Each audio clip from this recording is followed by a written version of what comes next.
of you, good afternoon. How are you all today? Fine. Okay. Before going to our topic, shall I ask some questions? Yes.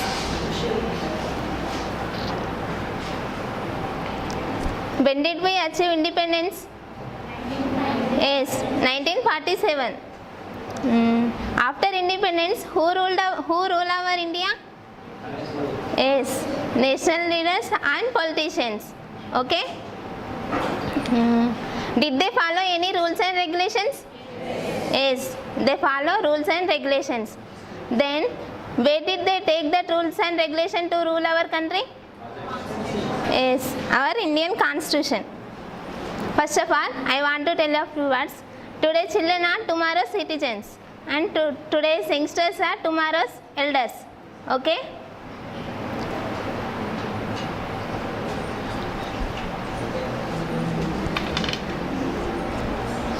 Our Indian Constitution has given a few rights to all its citizens.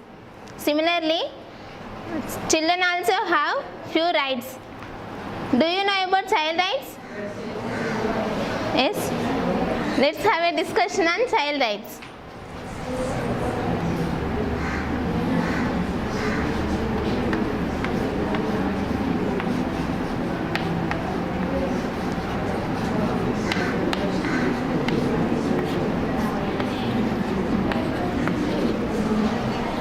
The future of our society depends on whom? Children, yes. The future of our society depends on the children. Do you know, is there any limit for the children's thoughts? Children thoughts? No, there is no limit for the children thoughts. In our society, everyone, that means parents, teachers, elders, neighbors, everyone should be kind and affectionate to the children. Okay?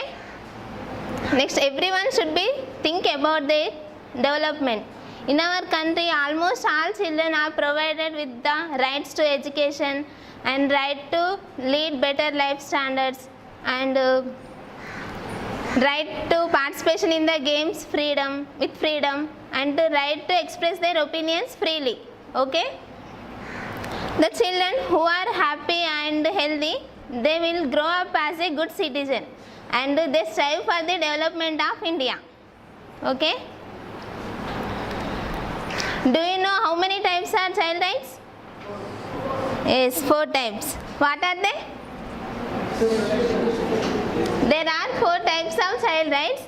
First one is right to survival and second one is right to protection. Third one right to development and fourth one is right to participation. Okay, how many types are there? 4 types.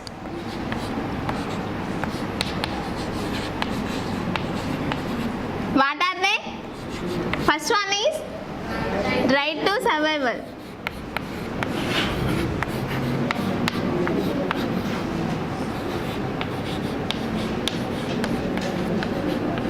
And second one is right to protection.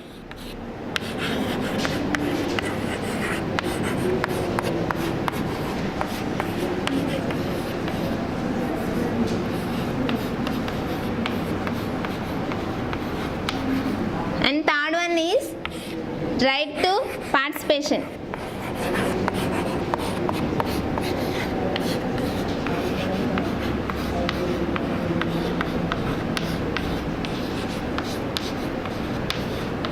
And last one is right to development.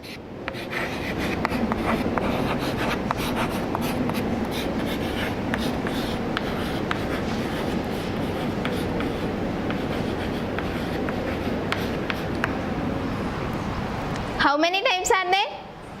4 types. First one is right to survival. Second one is right to protection. Third one is right to participation and fourth one is right to development. Okay? Right to survival means the children wherever they can live as freely. Okay, as they like. Where it is in our country, wherever they go, they live as a freely and they live as they like.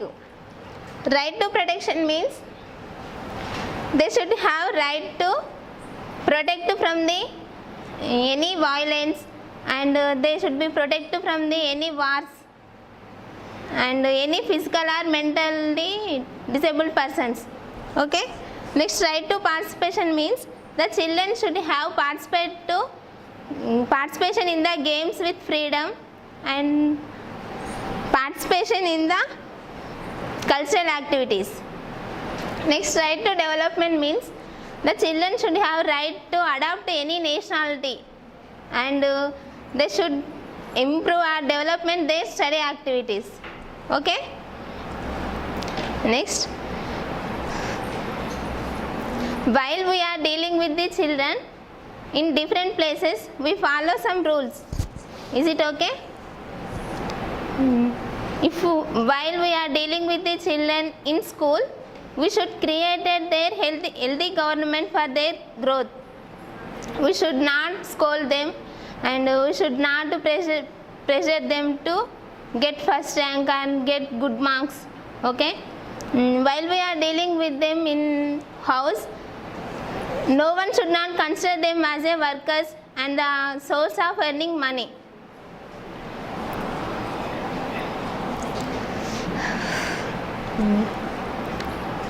Okay, tell me, in our country if we have any problems or if we wanted to making any laws or if we wanted to pass any bill, who will take decisions?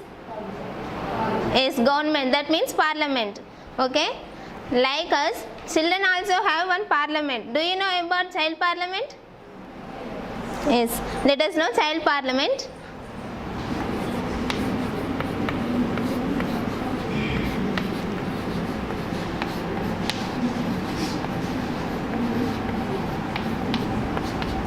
Child parliament can be formed with 30 members from the age group of 6 to 19 years old. Which age group children are participating in the child parliament? 16 to 19 years old. Every week they can conduct a meeting and discuss about their rights. Okay. The main aim of the child parliament is to protect their rights. What is the main aim of child parliament? Protect their rights. Child parliament can discuss the issues of children's study and health problems of the children and rights of the children. Okay. What does it discuss? It discuss issues of study and health problems of the children and rights of the children. Okay. Wherever you observe when child rights are violated, you can call the number.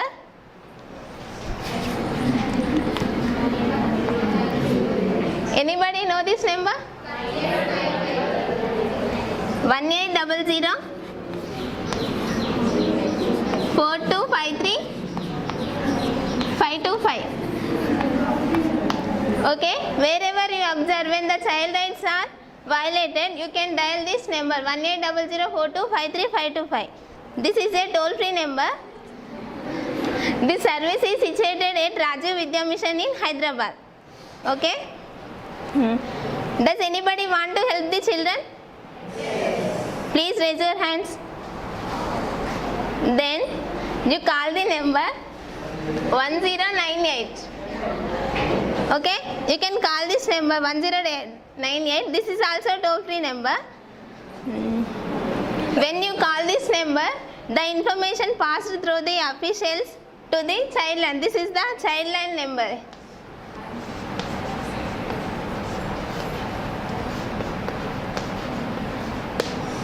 Child line number. Immediately they can take proper action to the children. They unite the children with their parents when it is need. Without, they can take the children to the inhabilitation.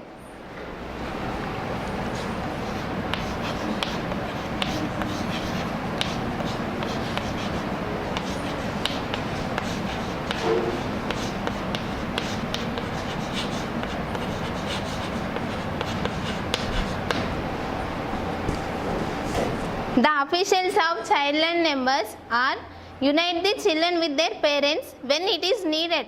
Without, they can take the child to the child inhabilitation center. They can provide accommodation with free study.